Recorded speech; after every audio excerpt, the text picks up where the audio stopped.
Hello student, Assalamu alaikum. Today we are going to discuss Poisson distribution, the another discrete probability distribution after binomial, that is Poisson distribution.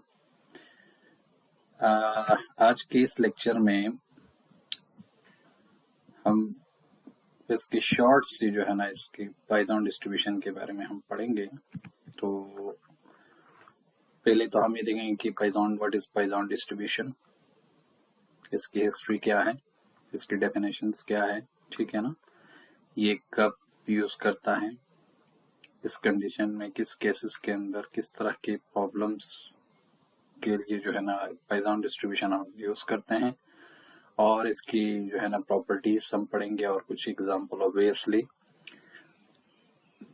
जो है ना example के बगैर जो है ना ये समझना मुश्किल है, तो इस वजह से जो है ना एज यूजुअल मैं अपने हर लेक्चर के अंदर जो है ना मोस्टली एग्जांपल्स के ऊपर फोकस करता हूं। तो चलें स्टार्ट करते हैं। Poisson distribution. Poisson distribution is discrete probability distribution and it is widely used in statistical work. ठीक हो गया। As we know that कि statistical work जो है ना वो मतलब हर फील्ड के अंदर, हर एरियाज के अंदर, हर रिसर्च के अंदर जो है ना स्टैटिस्टिकल वर्क होते हैं। जहां जहां रिसर्च हो रही होती है वहां पर स्टैटिस्टिक्स की जरूरत होती है, और जहां जहां स्टैटिस्टिकल वर्क होता है वहां पर इस Poisson डिस्ट्रीब्यूशंस का जो है ना बहुत बड़ा रोल है। ये एक डिस्क्रीट प्रोबेबिलिटी डिस्ट्रीब्यूशन है। ये चीज आपने क्लियर करना है कि आपको ये डिफरेंस पता होना चाहिए कि डिस्क्रीट क्या होता है और कंटिन्यूअस क्या होता है। कुछ डिस्ट्रीब्यूशन डिस्क्रीट के हैं, जैसे बाइनोमियल है, Poisson है और हाइपर है, ज्योमेट्रिक डिस्ट्रीब्यूशन है, और कुछ जो है ना ज्यादातर जो डिस्ट्रीब्यूशन है वो आपके कंटिन्यूअस के लिए है, नॉर्मल डिस्ट्रीब्यूशन वगैरह। तो पहली पॉइंट तो ये अपने जहन में रखना है कि एक डिस्क्रीट प्रोबेबिलिटी डिस्ट्रीब्यूशन है, और स्टैटिस्टिकल वर्क के अंदर जो है ना it means in short you can say that Poisson distribution can be used in any discipline of life। ठीक है, कि हर डिसिप्लिन के अंदर जो है ना ये यूज होती है। और इसको किसने बनाया था जी, ये कॉन्सेप्ट किसने दिया था? This distribution was developed by French mathematician Dr. Simon Denis Poisson in 1837 and is named after him।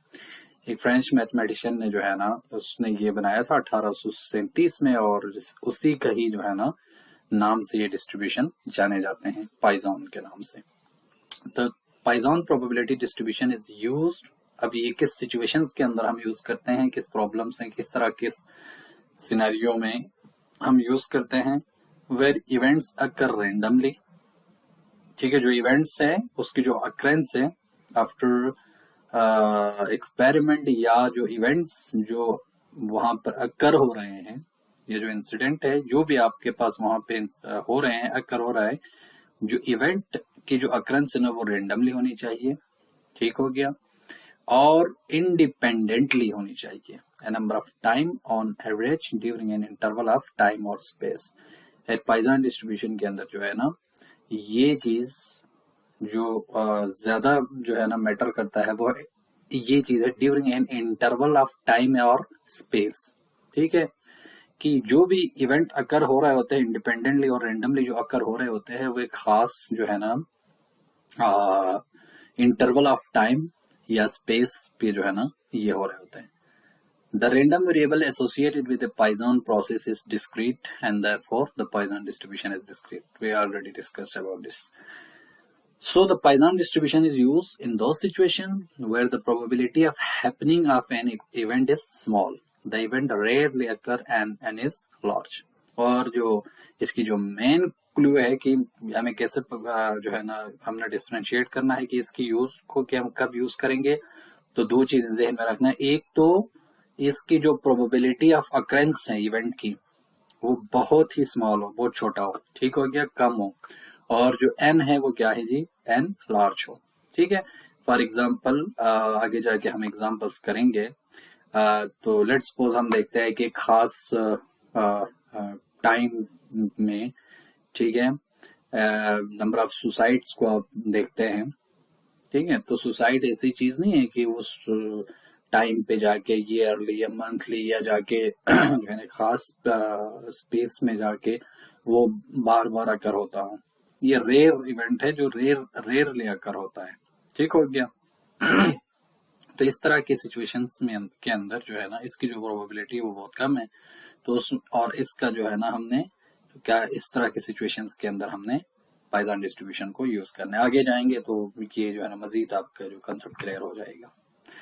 अच्छा, तो इस पहले लेक्चर के अंदर हमने बाइनोमियल को पढ़ा था। अब इसमें हम पाइजन को हम कंपेयर करते हैं कि इन दोनों में जो है ना क्या है, कोई सिमिलरिटी है। दोनों डिस्क्रीट प्रोबेबिलिटी डिस्ट्रीब्यूशन है।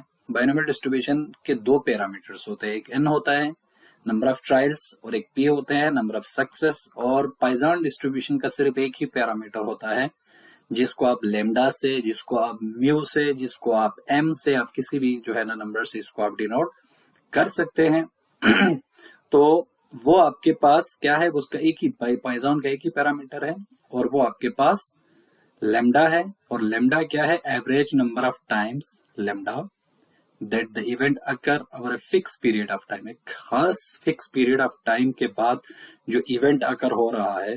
ठीक है, हम ये देखना चाह रहे हैं कि हम यहाँ से एक पुल के ऊपर हम खड़े हैं, देख रहे हैं कि उस पुल के नीचे से हर आधा घंटे के बाद कितनी गाड़ी गुजरती है।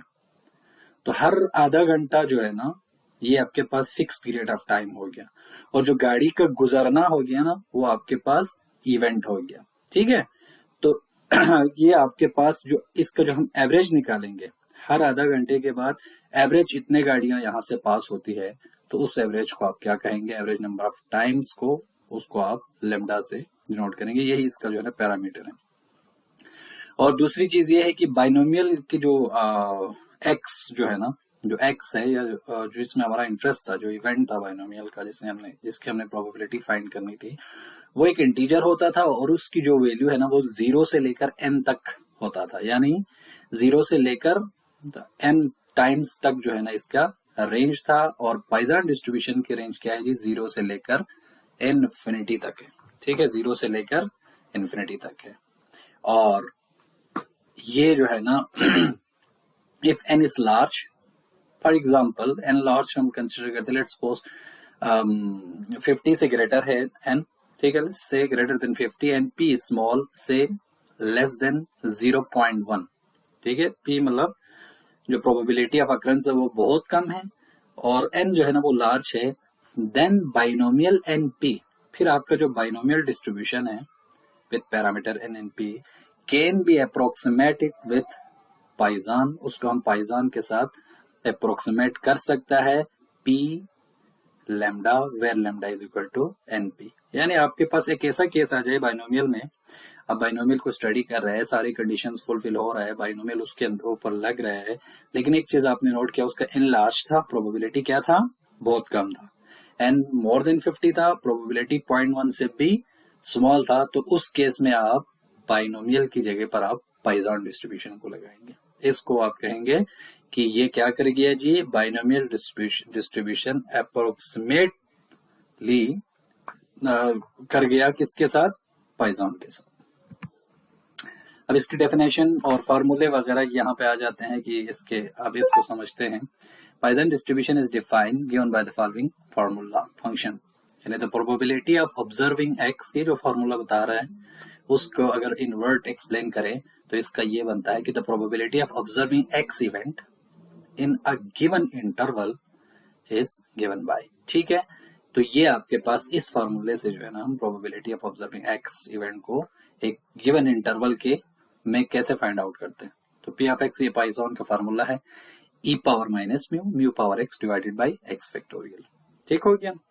तो यहाँ पे इसके अंदर ई जो है ना कि एक फिक्स वैल्यू होते हैं, जैसे नीचे गिवन है 2.7183, कैलकुलेटर्स के अंदर भी मौजूद होती है ये, वहां से आप डायरेक्ट ई पावर करेंगे। और म्यू जो है ना इसका पैरामीटर है, जैसे लेमडा भी हो सकता है म्यू की जगह, ठीक है, एम भी हो सकता है, कोई भी वैल्यू जो है ना किसी भी उससे लेटर से इसको डिनोट कर सकते हैं। तो म्यू इसका जो पैरामीटर हो गया पाइजन का, एक्स जो है ना आपके पास इवेंट हो गया जिसमें आपका इंटरेस्ट है। तो प्रोबेबिलिटी ऑफ एक्स का मतलब कि probability of observing x, obtaining x, number of success, और म्यू एनपी के बराबर होता है। अगर म्यू हर क्वेश्चन के अंदर म्यू गिवन नहीं होता है, किसी किसी में गिवन होता है तो आप म्यू की वैल्यू लिख देंगे, और किसी क्वेश्चन के अंदर म्यू नहीं दिया हुआ, एन गिवन है, पी गिवन है, जैसे इससे पहले वाली स्लाइड में हमने डिस्कस किया था, बाइनोमियल का केस था, एन लार्ज था और पी स्मॉल था, तो उस केस में आप म्यू जो है ना एनपी के इक्वल होता है, और इससे आपने म्यू फाइंड करना है एनपी से। तो ये आपके पास इसका फॉर्मूला है, और इसका जो सिंपलेस्ट कैलकुलेशन कुछ इस तरह आप कर सकते हैं प्रोबेबिलिटी फाइंड करने का। नंबर ऑफ सक्सेस आपके पास x है, ठीक है, और प्रोबेबिलिटी आपके पास ये गिवन है। तो पहले कॉलम में नंबर ऑफ सक्सेस जो है ना 0 1 2 3 4 5 6 अप टू सो ऑन, और दूसरे में इसी के जो है ना जहां जहां फार्मूले में x था वहां पे हमने क्या पुट किया है जी, इस x की नंबर ऑफ सक्सेस की वैल्यूज को पुट किया है। तो आगे इस तरह से जो है ना इसकी कैलकुलेशंस हुई है। इसकी प्रॉपर्टीज है जो कि हमने ऑलरेडी पहले कुछ डिस्कस कर चुके हैं, तो उसमें से एक आप देख लें, फिर वही चीजें हैं। ये डिस्क्रीट डिस्ट्रीब्यूशन है, ठीक है, in which the number of success are given in whole number, उसकी जो नंबर ऑफ सक्सेस है वो होल नंबर में ही होंगे, कोई आपके पास जो है ना ये डेसिमल पॉइंट में जो है ना या इस तरह से जो है ना नहीं आ सकते, क्योंकि ये आपके पास डिस्क्रीट केस है। डिस्क्रीट आपको पता है कि डिस्क्रीट एक जंपिंग पॉइंट होता है जो दो इंटीजर्स के दरमियान इनफाइनाइट नंबर ऑफ पॉइंट्स होता है, तो वो उन सारे पॉइंट को स्किप करता है। तो ये 0 और 1 के दरमियान में सारे पॉइंट को स्किप करता है, 0 से 1, 1 से 2 इस तरह से, लेकिन कंटिन्यूअस उन सारे पॉइंट को जो है ना बी टच करता है। तो यहाँ पर जो है ना जो डिस्क्रीट प्रोबेबिलिटी डिस्ट्रीब्यूशन है, पॉइसन डिस्ट्रीब्यूशन, जो चूंकि एक डिस्क्रीट केस है, तो इस वजह से इसके जो नंबर ऑफ सक्सेस होंगे वो 0 1 2 3 होंगे, यानी पुल के नीचे से एक कार गुजरे, कोई कार नहीं गुजरे, 3 कार गुजरे, 10 कार गुजरे, इस तरह से होंगे, कभी इस तरह से नहीं होंगे कि आधे कार गुजरे। ठीक हो गया। लेट्स सपोज नेक्स्ट है, it is used in those situations where the probability of occurrence of an event is very small, already discussed. It has only one parameter mu, जो कि हम पहले डिस्कस कर चुके हैं, और इसके जो मीन है वो म्यू एनपी के इक्वल होता है, वेरिएंस भी म्यू होता है। स्टैंडर्ड डेविएशन आपको पता है, वेरिएंस का रूट लेंगे तो वो स्टैंडर्ड डेविएशन होती है। तो इसमें एक चीज आपने ये नोट रख करनी है कि पॉइसन डिस्ट्रीब्यूशन का मीन और वेरिएंस सेम होता है, जो कि म्यू के बराबर होता है। अच्छा, किस किस कंडीशंस क्या जो है ना केसेस में, किस तरह के सिचुएशंस में इसकी एग्जांपल्स किस तरह के हो सकते हैं, कुछ यहाँ पे मैंने हाईलाइट किए हैं, उसके बाद कुछ एग्जांपल्स है, और एंड में आपको कुछ एक दो एक्सरसाइज भी देंगे, क्वेश्चंस वो आप खुद कर लेंगे। ठीक है, तो ये देखें, दीज एग्जांपल्स जो है ना ये जो है ना of event that may be described as a Poisson process. तो पहले नंबर पर, my computer crashes on average once every 4 month. देखो, वंस एवरी 4 मंथ, जो किसी के जनरल स्पोर्ट्स, मेरा मोबाइल है या कंप्यूटर है, वो हर 4 महीने के बाद एक दफा वो खराब हो जाती है। ठीक है, तो ये जो इस तरह के जो सीन है, प्रॉब्लम्स है, वो आपको ये बता रहा है कि एक खास टाइम के बाद, फिक्स टाइम के बाद, हर 4 महीना फिक्स टाइम हो गया, इवेंट अकर हो रहा है, कंप्यूटर खराब हो रहा है। ठीक है, तो इस तरह के केसेस आपने देखना है, इवेंट अकर हो रहा हो, लेकिन जो अकर हो रहा है ना इवेंट, कोई खास इंटरवल में हो रहा हो। इसी तरह दूसरा है, hospital emergencies receive on average 5 very serious cases every 24 hours. Event यहाँ पे अकर हो रहा है, हॉस्पिटल्स जो इमरजेंसी है वो 5 सीरियस जो है ना, एवरेज 5 सीरियस उसको रिसीव कर रहा है। ठीक हो गया, पेशेंट्स को, और फिक्स जो इंटरवल टाइम है वो एवरी 24 आवर्स। ठीक हो गया, तो यहां पर आप देखें, यही चीजें हैं, ये आपको एक एवरेज ऑफ अकरेंस गिवन है, जो कि लैम्डा आपको मैंने बता दिया था, पैरामीटर है इसी का, और आगे जो है ना आपको टाइम दिया हुआ है, फिक्स टाइम दिया हुआ है। ठीक हो गया। इस तरह the number of car passing through a point on a small road as an average 4 car every 30 minutes. और इसके बाद I receive on average 10 emails every 2 hours. हर 2 आवर्स के बाद एवरेज जो है ना 10 ईमेल आते हैं। तो 10 ईमेल का आना जो है ना यहाँ पर एवरेज 10 ईमेल आना उसकी जो है ना वो अक्रेंस है, और हर 2 आवर्स के बाद ये इसकी टाइम होगी। Customer make an average 10 calls every hour to the customer help center like that. तो इसकी एप्लीकेशन कुछ एग्जांपल्स हम डिस्कस करते हैं, और आई सो यहाँ से जो है ना ये चीज आपको क्लियर हो जाएंगे। देखिए, it is given that 2% of the screw manufactured by company are defective. एक पॉपुलेशन की बात हो रही है, यानी एक कंपनी है जो स्क्रू बनाता है, स्क्रू, ठीक है ना, पेज। तो वो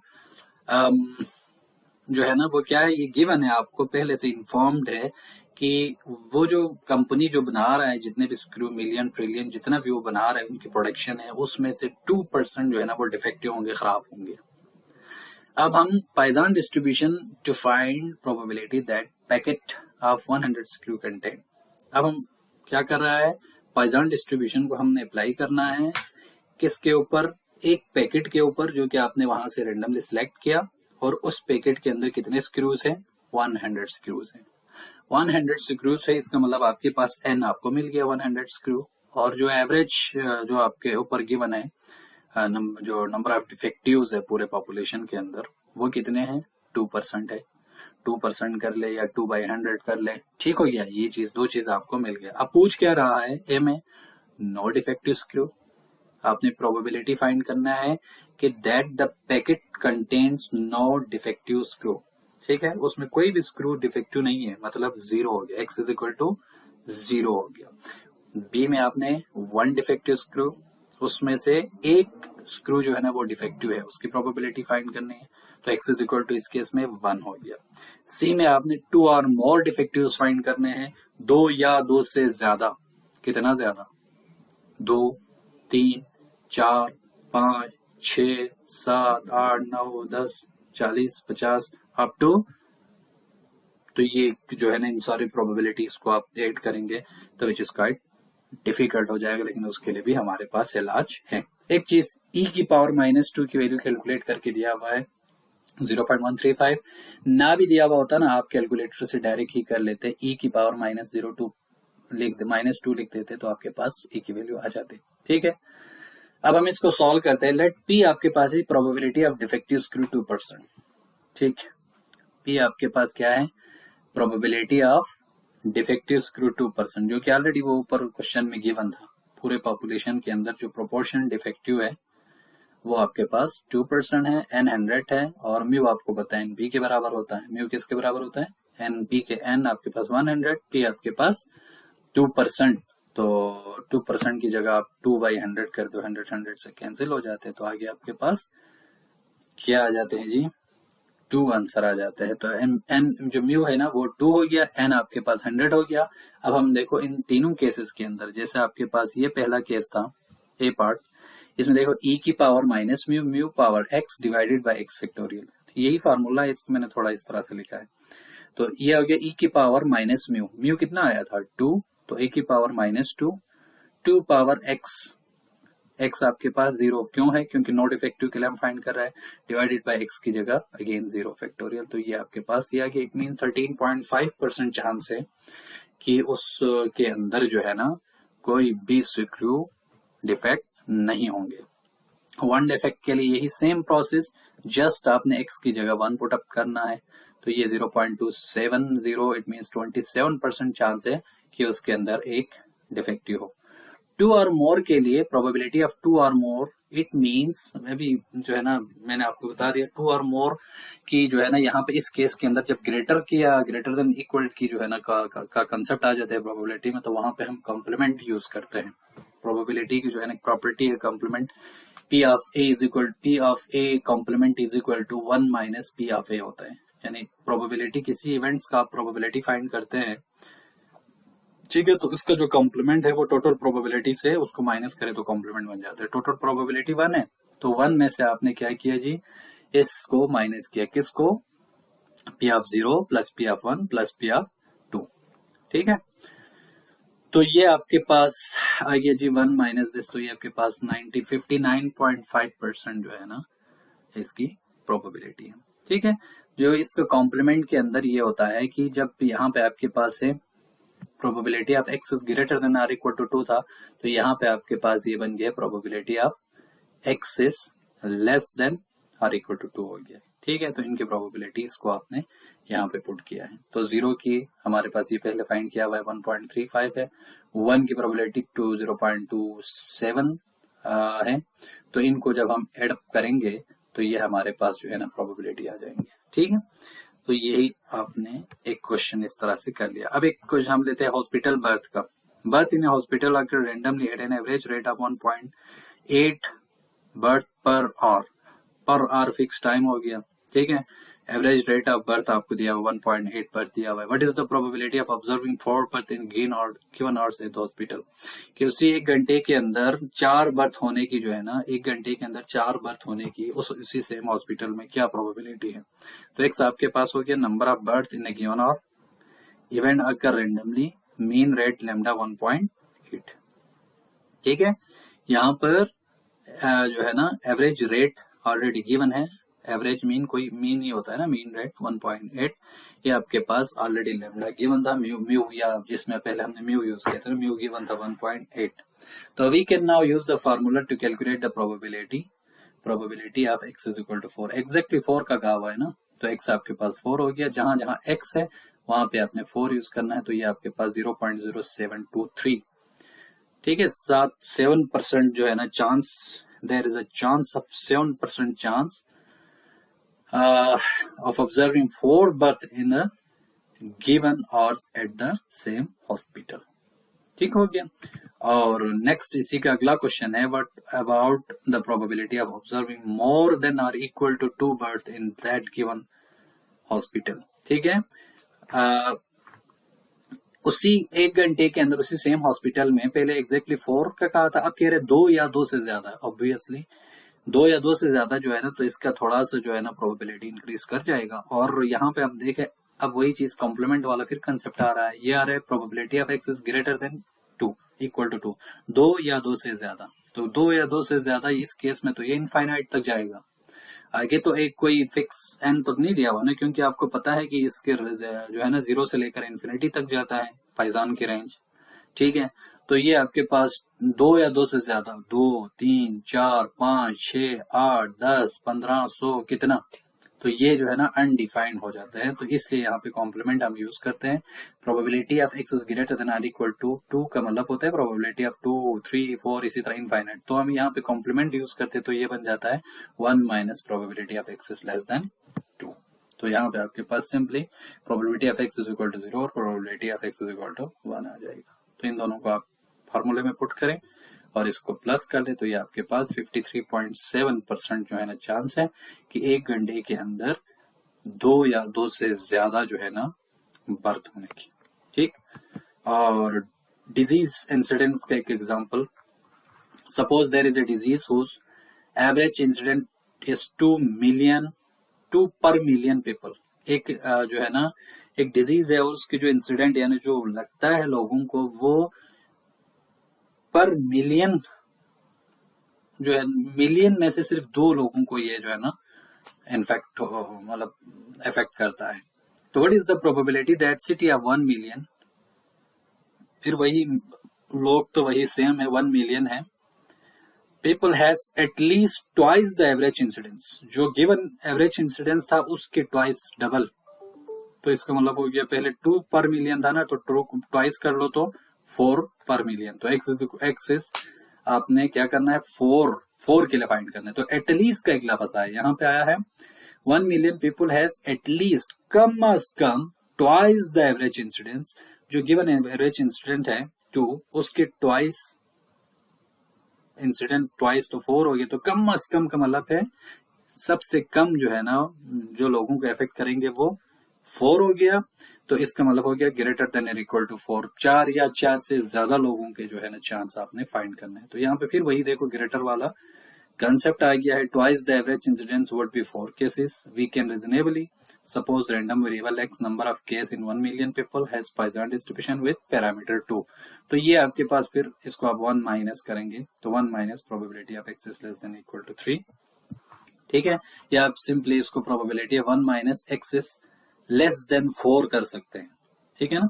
यहाँ पे नीचे लेस देन इक्वल टू भी आया है तो 3 हो गया है, क्योंकि हमने बेसिकली हमने प्रोबेबिलिटी फाइंड करना है, प्रोबेबिलिटी ऑफ एक्स ग्रेटर 4 या 4 से बड़ा, 4, 5, 6, 7 इनकी प्रोबेबिलिटी फाइंड करना है। तो 1 माइनस हम क्या कर रहा है, 3, 2, 1, 0, इन चीजों को हम 1 से माइनस कर रहे हैं टोटल प्रोबेबिलिटी से, तो आपके पास ऑटोमेटिकली ग्रेटर देन 4 वाला आ जाएगा। तो यहाँ पे आपने देखें less than or equal to 3 या लेस देन 4, इक्वल अगर नहीं लिखते तो लेस देन 4, तो ये आपके पास 1 माइनस इसमें आपने वैल्यूज को पुट किया तो ये आ जाए 14.3. There is a 14.3% chance that 4 or more than 4 people will infect या उनको जो है ना इन्फेक्शंस हो जाएंगे, वो बीमारी लग जाएंगे 1/1 million पीपल में से. ठीक हो गया. तो एंड में आपको मैं 2 एग्जांपल प्रॉब्लम्स दे के जा रहा हूं, ये आपने खुद करना है. A person receive an average 3 emails per hour. ठीक है, एक बंदा है उसको 3 ईमेल हर घंटे में 3 ईमेल आता है. What is the probability that he will receive 5 emails over a period of 2 hours. 2 घंटे में उसको 5 ईमेल आने की क्या प्रोबेबिलिटी है? ठीक हो गया. और what is the probability that he will receive more than 2 emails over a period of 2 hours. More than 2 emails. ये चीजें आपने इसको प्रैक्टिस करो, इसको जो जैसे पहले किया ना उस हिसाब से आपने इसको करना है. और दूसरा है customer help centre receive on average 3.5 calls every hour. हर घंटे में 3.5 उसको कॉल आती है. तो what is the probability that it will receive at most 4 call. At most आया है तो लेस देन इक्वल टू हो जाएगा. और what is the probability that it will receive at least 5 calls every our. तो ग्रेटर देन इक्वल टू 5 हो जाएंगे. Thank you very much. I hope so आपको जो है ना ये चीज क्लियर हो गए होंगे. तो बाकी कोई कंफ्यूजन वगैरह हो तो आप कांटेक्ट कर सकते हैं. Thank you very much. Allah Hafiz.